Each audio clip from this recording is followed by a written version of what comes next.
Hello, boys and girls. Mr. Gemini. I want to take a quick moment to just wish you well. I've been unable to see many of you this morning, so I wanted to take some time just to have you hear my voice one last time and give you some friendly reminders.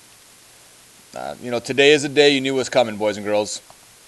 We had marked this on the calendar long ago. You knew when you came to 6th grade. We may not have known the date of the assessment, but we knew it was coming.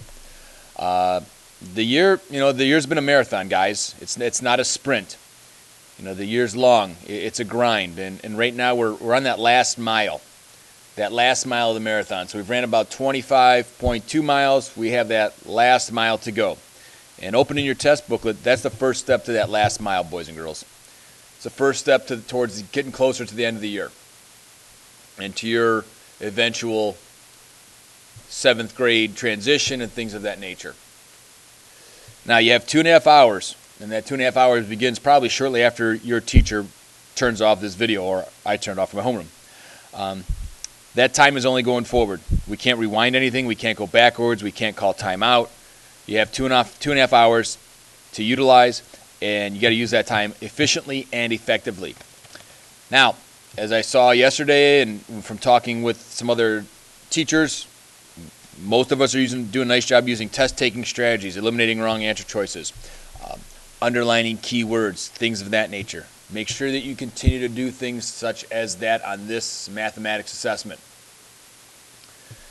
Questions they're going to be there to challenge you, boys and girls.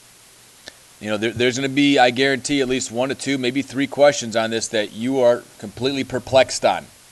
But the limits you put on yourself can be broken only by you.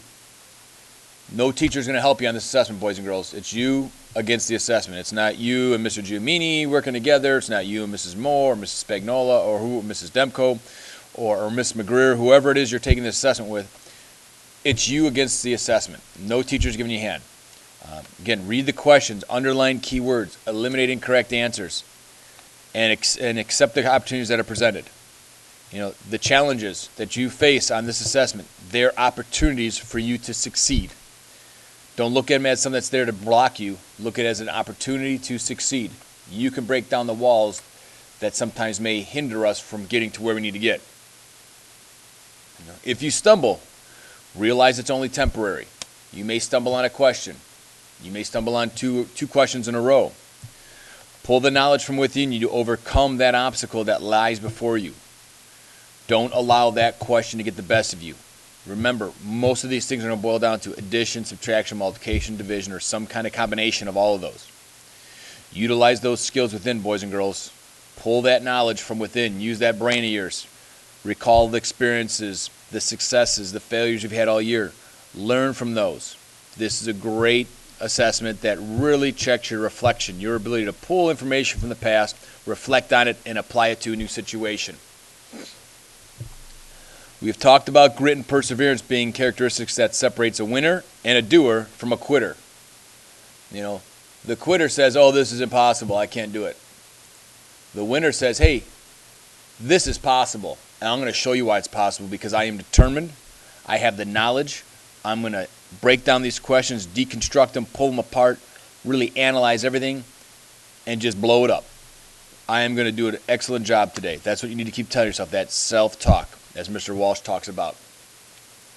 Finally, when you're ready to quit from mental exhaustion, and you're kind of reaching that wit's end, I can't do this anymore, I'm tired, I'm gassed, I just can't get it, that's when you need to dig a little deeper.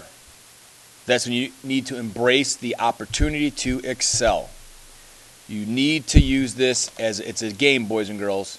It is a game. Just like in every game that I've ever played, there's been a moment where I've just become exhausted. I'm tired physically, tired mentally.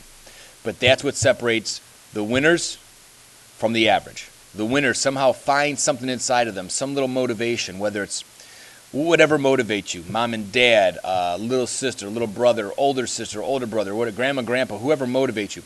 That's when you're about ready to get exhausted. That's where you reach for that little extra motivation you have inside, and you pull through, and you overcome. And you may have to dig deep on several questions. Do it. I wish you well.